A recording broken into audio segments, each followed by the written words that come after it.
guessing, thinking I'd be the last. We divided ours up into the two groups, and for staying where you are, you have a support system. It may be financially better, you know what your finances are. The comfort of knowing what you have, the familiarity of the area, your financial investment in that property. You may not want to move again. Timing, making decision from choice versus the negative of making a decision when you don't have a choice. Downsizing, and should you follow your family. The negatives of moving are difficulty in leaving what you know. Negative of moving? Yeah, the negative of moving is difficulty leaving your house. You know what you've got. The timing. The challenge of downsizing. Fear of making a decision that could be the wrong one. Following your family could also be a negative as well as a positive. I'm sorry, this was staying. I'm on the wrong one. For moving, able to build a life that suits your plan right now. It's good for risk takers.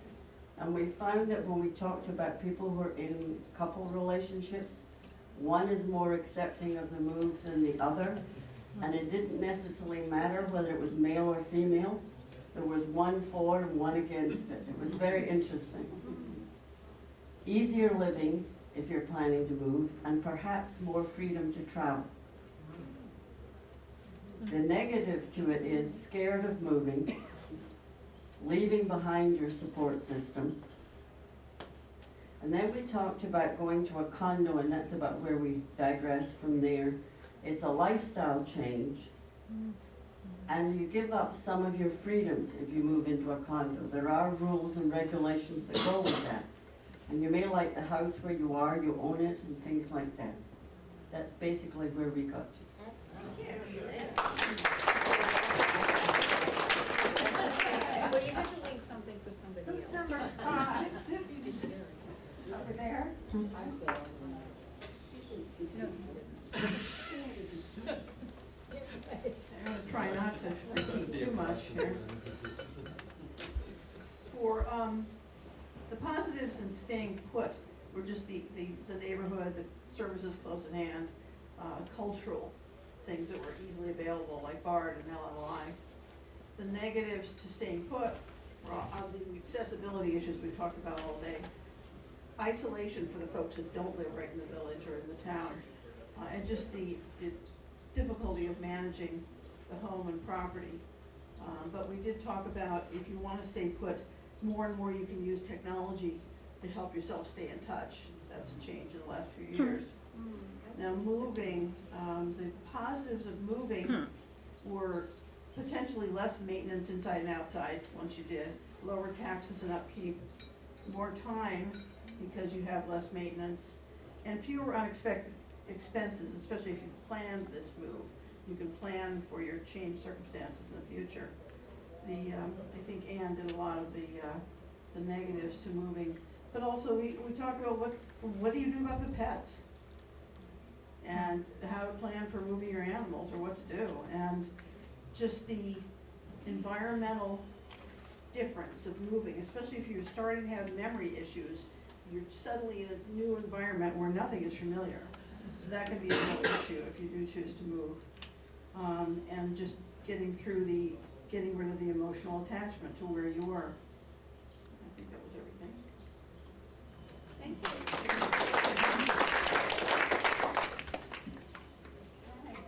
Getting my exercise, Kathleen.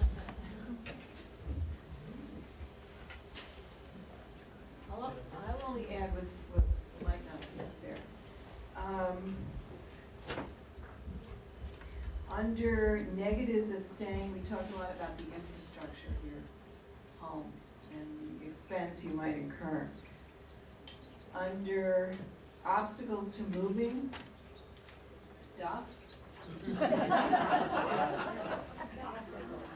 emotional attachment, fear of change, and inertia. And everything else, I think, has been said.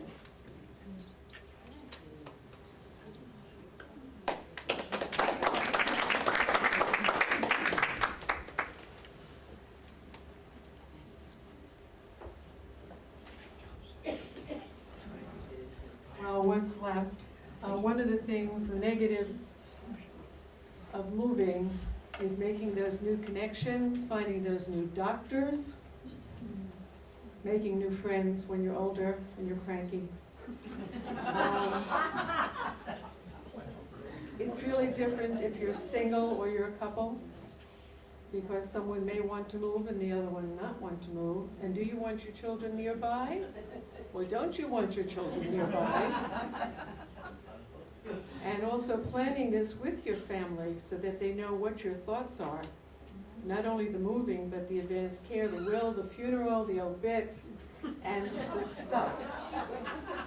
And I think we digress. And also loss of a partner often facilitates a change. If you can't manage without that other person, you may need to make a change. So some of us, not me, but some of us who've been married a long time and depend on that other person for doing things, when that person disappears, that's a learning curve. That's it. Okay. Sue. Thank you. Oh, you want to go that way, the long way? Oh, there.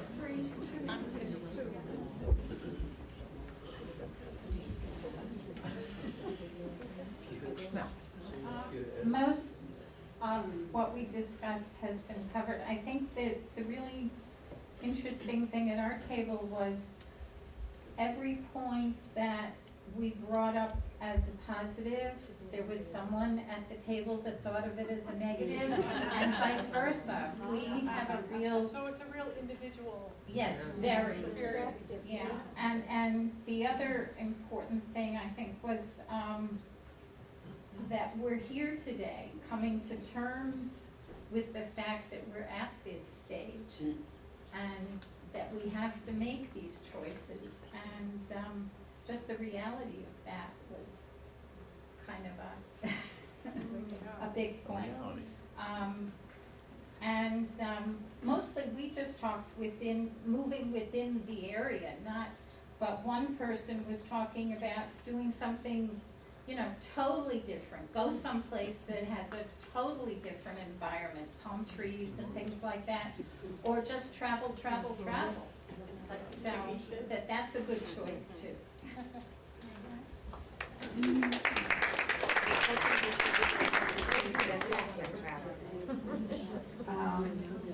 I think we pretty much have covered everything.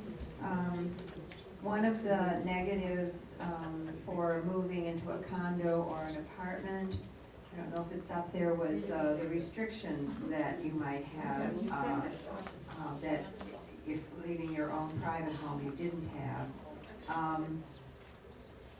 And as far as moving into independent living or assisted living, the positives were freedom from worry, the fact that our children are probably enormously relieved. It reduces stress. And then some of the negatives on that would be losing your independence, the change of living with a lot of other people in close proximity, a loss of privacy. I think that's about it.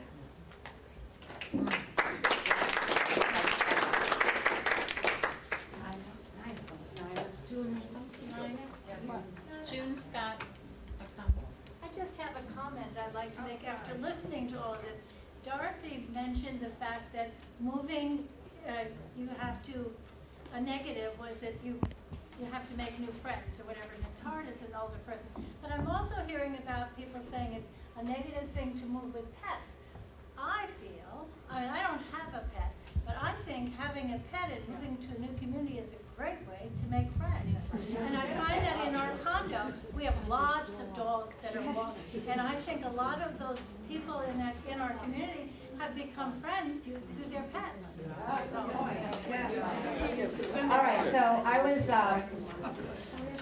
given the task of helping you all come to terms with these decisions.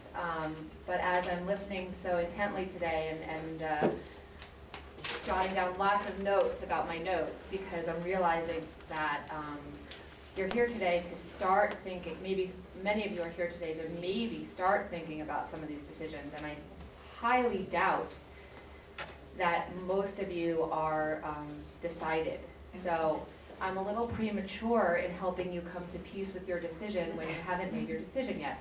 But I'm a little bit curious about it. So there's a theory in psychology, in terms of behavioral changes, of the stages that we go through in readiness for change.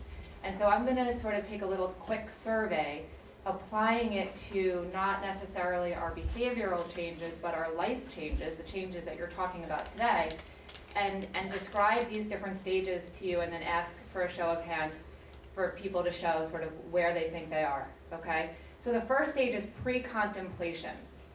And pre-contemplation is when you are not thinking about it at all, basically. You have not started contemplating. Contemplation is the next stage, and that's when you're thinking that it might be time to start thinking, right, about a change. Preparation is the next stage, and it's you've decided that you need to be thinking, and you're thinking, but you're not really doing anything about it. You're just sort of preparing to, at some point, do something about it, right? Right? The next stage is action. This is where you put a plan into action, you make your decisions, and you move them forward. And then the final stage is maintenance. So maintenance is really what I'm going to be talking to you about today.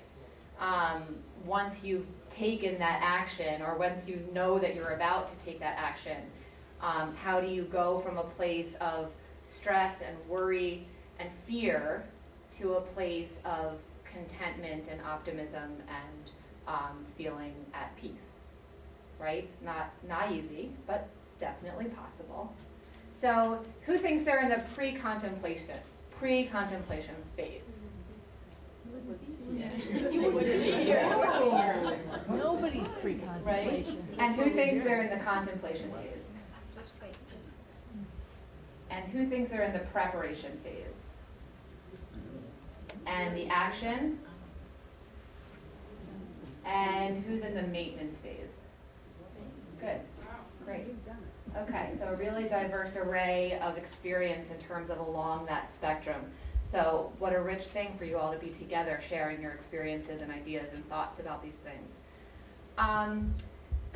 When you get to the point where you are somewhere in that contemplation, preparation, action, maintenance, you're probably going to start asking yourself, how am I going to deal with all of this? Both logistically, but also emotionally. As we all know, making change in general in our lives, and moving especially, is an extremely stressful experience for most people. And specifically when you're making changes because of a life stage, or it's sort of a change in your life situation, it can bring up a lot of turmoil. So I gave some thought to what might be helpful in terms of getting to a good place with all of this. And I want to just say from the outset that for some of you, this is going to be, from the very beginning, from the very moment of contemplation, a very exciting, positive experience. So I'm not generalizing and saying that for everybody this will be a challenging struggle, but I think that for many and most of us, there's some degree to which there's stress involved. That's a very natural thing. And depending on your resources and your character and your support network and many, many factors, the degree to which that stress will affect you varies very widely. So I'm sort of speaking to the whole spectrum of you, and take from it what makes sense for you.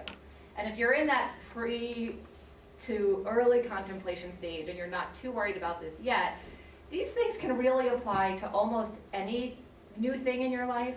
So again, take from it what you will. So the first thing that I thought of is to acknowledge, okay?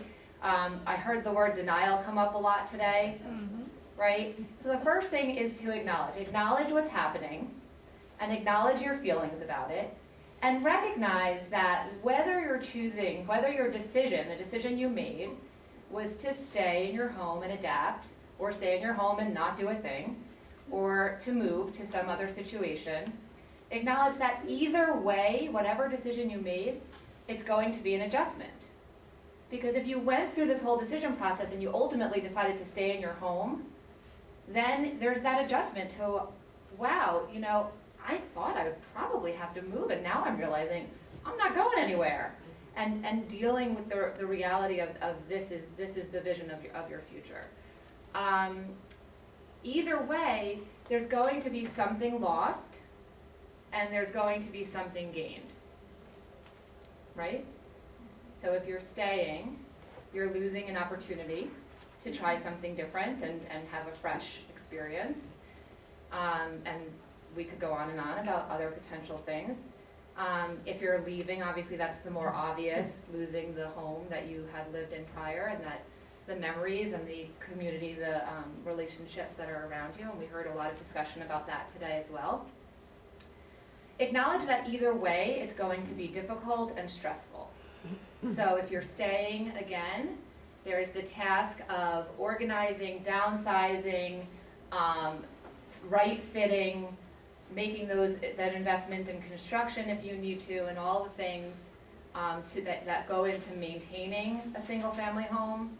And of course, the hard work and stress of moving, everybody has acknowledged here today. Acknowledge that either way, eventually, for most people, this will become your new normal, right? So think about another time in your life that was particularly difficult, where at some point you said to yourself, I'm never going to feel better, or this is never going to be okay. And then think about how you feel about that experience today. Because for many people, and this is, again, not for everyone, how you feel about it today is much different than what you thought you were going to feel about it when it happened. So the degree to which it was an enormous deal at the time most likely has shrunk at this point to one of many life experiences. So if you can imagine, if this feels overwhelming, that at some point down the road, it too will feel like it wasn't that big of a deal. And it'll feel like, okay, this is where I am now, and we do adjust, right?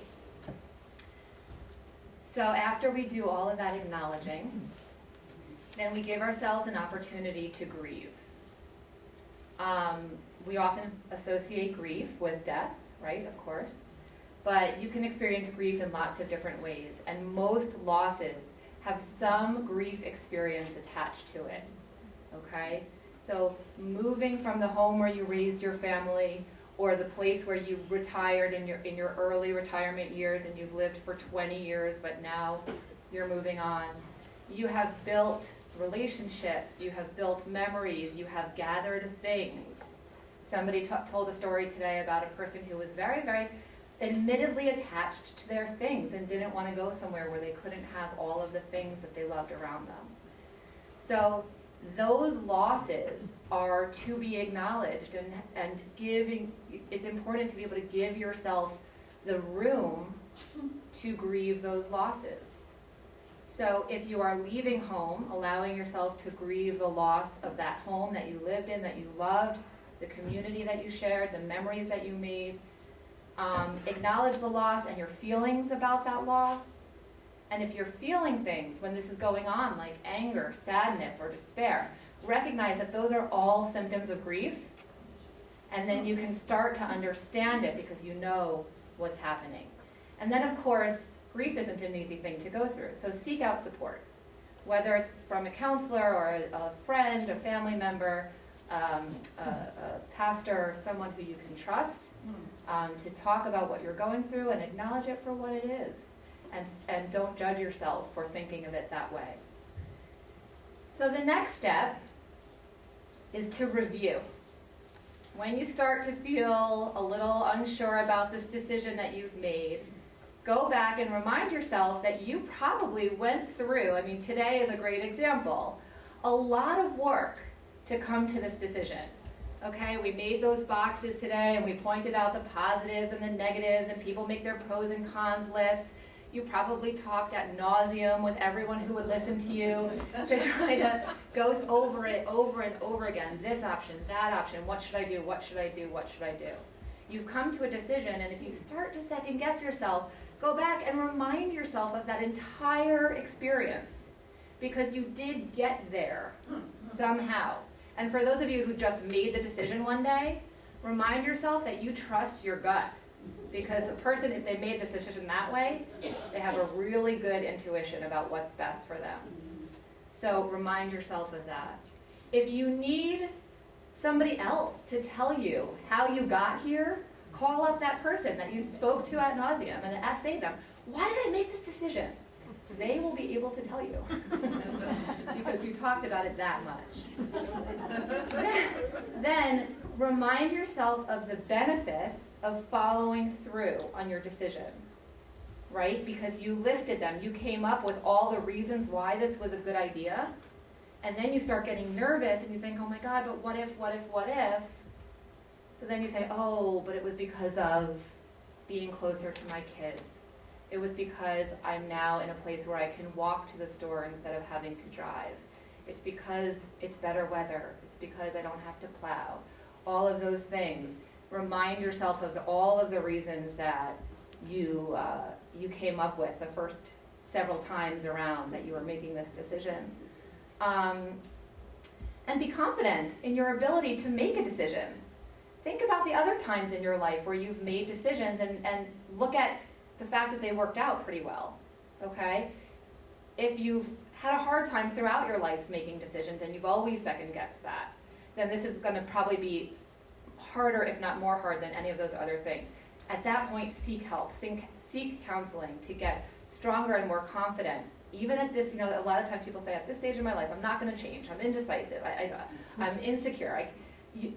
There is always room to learn more about ourselves and to gain that confidence and that trust in yourself. So seek that help when you need it. And then again, if any of the decisions that you made still feel uncertain, go back through your process and review it again until you're sure that you're doing as much of the right thing as you possibly can feel. So that leads me to the next point, which of course we've mentioned already many times, which is to talk. If you haven't already, if you're one of those people who goes through all of this alone in your head and doesn't even say it out loud in your own shower or car, then find somebody to talk to, okay? Whether it be a counselor, again, a family member, or a friend that you can talk to about your feelings, your hopes, your disappointments, your fears.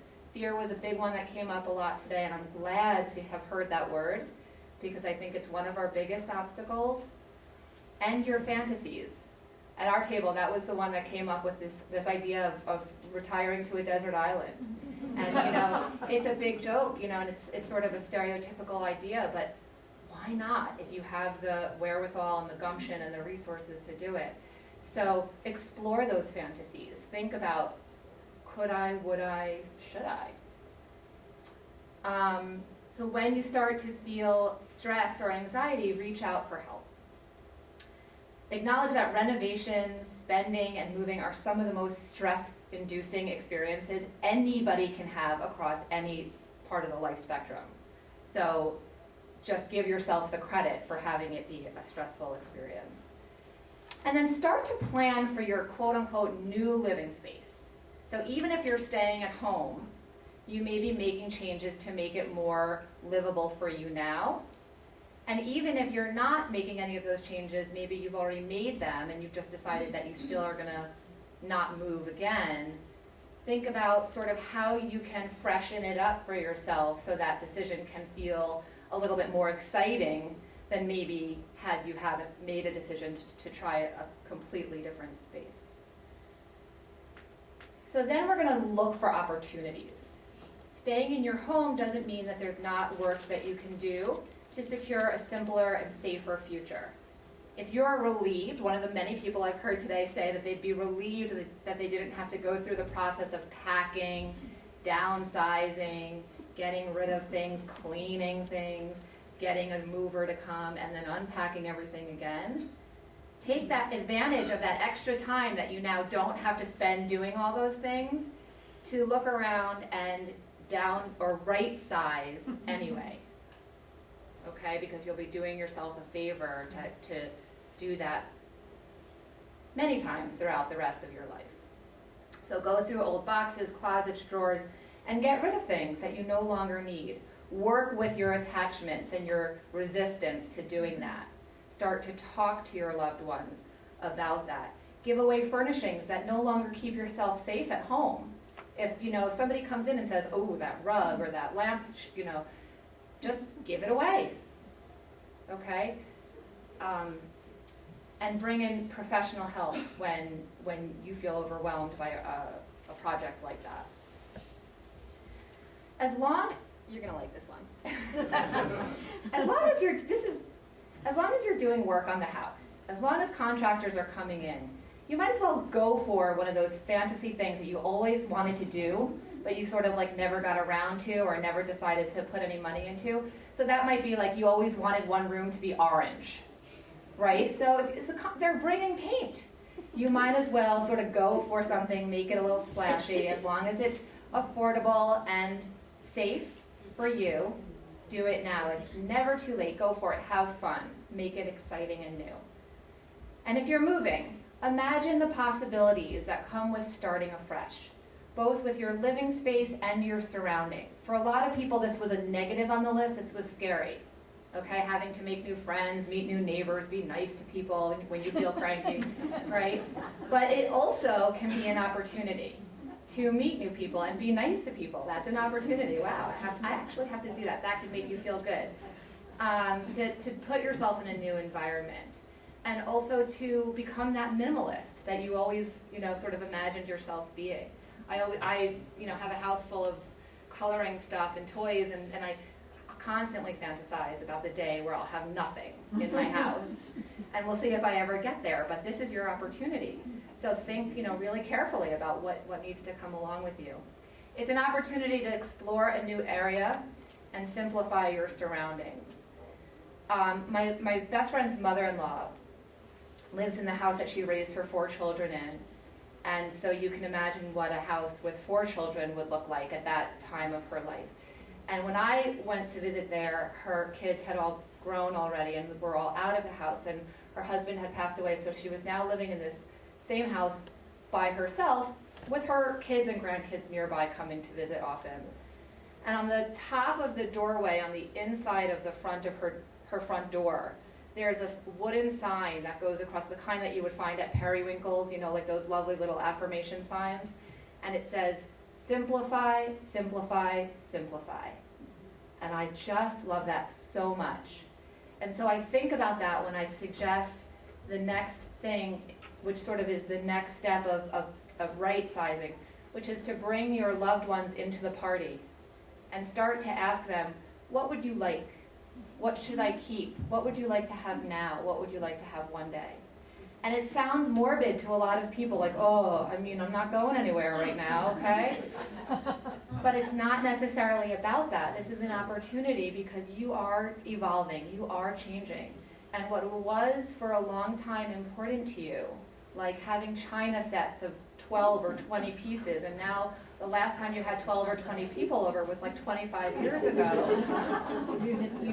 Why are you still taking up all that cabinet space to keep those things? So they have sentimental value.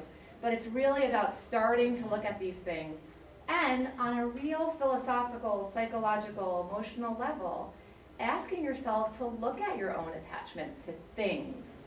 Not that it's not important. We all love our lovely things. So that piece of art, that gift that your kids gave you or made you or, all those years ago, the thing that your grandmother or great-grandmother passed down, I'm not saying get rid of everything, but I am suggesting that it is an opportunity to share to expand the reach of where these things belong, to pass on a legacy while you're still here to tell the story of these things, and to look at it as a bright and beautiful opportunity. Okay? Looking at yourself and your attachments to things and working on that skill that such a catchphrase now in the sort of mindfulness yoga world of letting go, of the Disney world also, right? But looking at what it would take for you to be in a place where you could start to let go of some of your attachments and find out what that might feel like. Okay? If you're going to do this, make it a party, make it fun. Share in the stories and the laughter and the tears that come with reminiscing and going back and really truly passing on the legacy for the people ahead of you. I will share with you that I helped when my grandmother passed away. I helped my mom clean out her apartment, and they were meticulous people, and my grandparents were big photography buffs. And in the hall closet, there were boxes and boxes, metal boxes. Who knows what were inside of them? Slides, right? Yeah. Boxes and boxes of slide film. And my mom, was sort of overwhelmed, and she was like, well, what are we going to do with these slides? Let's just get rid of them. And I said, no way. I said, I'll figure it out. I'll do something with it. And I took the boxes, and I moved them to my New York City tiny one-bedroom apartment, and then I stored them in her house for a while, and then we moved up here, and I brought them with me, and it's been 7 years. And finally, I decided last year to find somebody who could help me with this project. And I found a great company that I can refer you to in Poughkeepsie, just a husband and wife team, who transfers film like that into digital. And I went through, literally, slide by slide. I looked at every one, and I picked out about 400 of them to transfer to digital. And I just finished a book that I'm going to give my mother next week for her birthday of 20 years of slide film from the time she was about 5, 6 years old till my birth. So there are ways of keeping things without keeping things, and right sizing, and also passing on that legacy. And for me, I guess my point of that story is that the experience of going through all of that, my grandfather died the year before I was born. And my grandmother was in my life until very recently, but he was sort of a legacy in our family, and I knew him only by spirit and by story. And having access to those slides gave me this look into their inner world that I had never really had before. I sort of felt like I got to go back and be there with them on all these adventures. It was really, really cool. And so now I feel like the book that we created will now be something that we can share with our children, and it can be passed on and not hidden away in metal boxes. Mm-hmm. So find ways of changing what you're holding on to live in the real world. And then the last piece that I'll share as my sort of mission statement is remember self-care. Those of you who know me know that I talk about this incessantly. It is so important. During any time of transition, self-care is essential. During particularly busy, financially strained, or stressful times, the tendency is to let self-care rituals go. Who can relate to that? Right? Yeah? Even though this is a time that we need them the most. Even at your most hectic juncture along this path, make a time to exercise in the way that you can, eat well, sleep, and engage in pleasurable activities. Maintain your social connections and your civic or cultural engagements to the best of your ability, knowing that some things do have to be let go. You can't do it all, right? I'm still learning that lesson, but at some point you realize that you can't do it all, but you should do some of it, and you should do some of it that's good for you and takes good care of you and prioritizes you. Because just like I talk to my caregivers about, just like I talk to young moms that I know about, if you're not okay, you're never going to get through this experience. So you got to be okay. And you can look to your loved ones to take care of you, but the only one that you can count on to take care of you is you.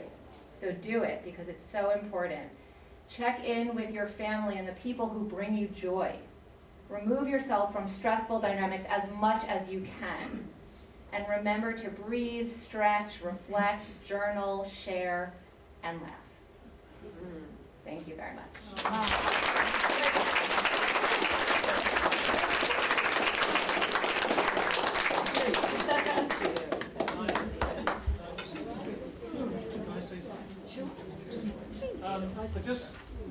The one thing I thought of about that was, there's only one thing that is final in our lives, and of course that is our death. So whenever you think you're making a very important decision, it may not be. And there are plenty of times where I've known people who've made what they consider to be life-transforming decisions, have then come to realize that that decision was actually a mistake and done something else. For example, when I was teaching in Connecticut, a couple who were from England, and the man died while he was on holiday with students in Spain, leaving his widow at the school. And she decided that she had to go back to England, specifically to the school that her husband had taught at in Canterbury. So she did. Sold up her property over here, went back to England. Within 6 months of going back to England, she said it was a terrible, terrible mistake. She should never have done it. So she came back to America. Within 6 months of coming back to America, she realized it was a terrible, terrible mistake. Then she went back to England. And there she stayed, and there she died. And it's a very important lesson, I think. We may think we're making decisions that are irrevocable, but there's only one of those.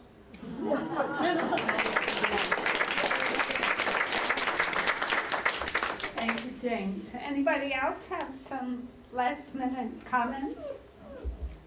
Donna. I'll just say, it's almost the opposite of that, a friend of mine, Neil Caldwell, used to say, you know, when we look back, she was actually a writer, but so she thought a little more deeply than I do about life. But she and I came to the conclusion that a lot of, when we look back on important decisions, it was really a choice between right and right. Anybody else? Okay. Well, thanks to everyone. Thank you, Allison. That was really beautiful. Perfect ending for almost ending, not quite finished. Thank you all for coming. Before we leave, I have a couple of things. One, I want to thank the team that made this all happen, and that would be Donna Warner, and Rosemary,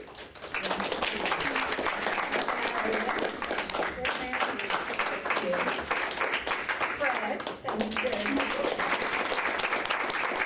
And Allison met with his son. She always heard about what we were talking about, so Allison and his, excuse me. Oh. I just want to say Ann and Nina.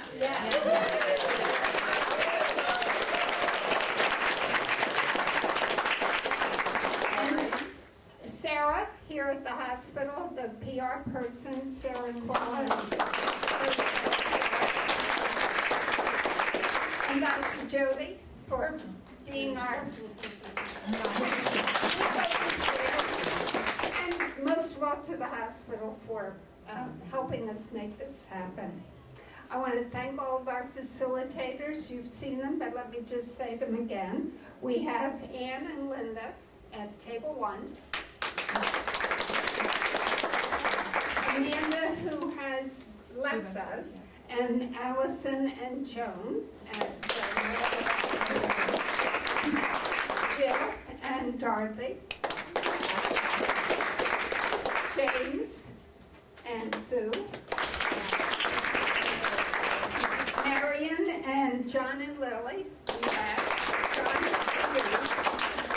and Donna and Ann Summers. few.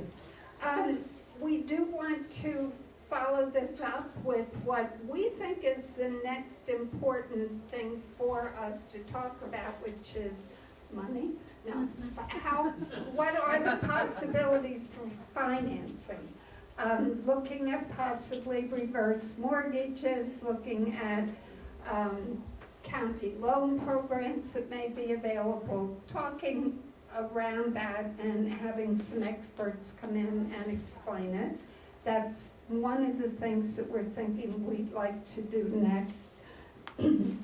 We've had some other thoughts and some of them have appeared. Certainly transportation, how we can address that. What is available, what creative ideas are possible. Any thoughts from those of you who are here about what? Affordable housing. Affordable housing, okay. May soon come on the public and we'll hear something about it at Lifetime Learning this week. Healthcare, in terms of patient being comfortable speaking up to a doctor, not always agreeing, asking more questions, having some reservation about medications that are recommended, those kinds of things.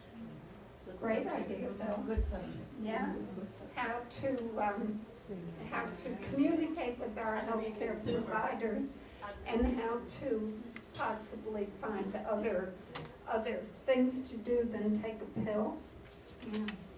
Yeah. And how about our whole curriculum, our whole syllabus for the end-of-life perspectives?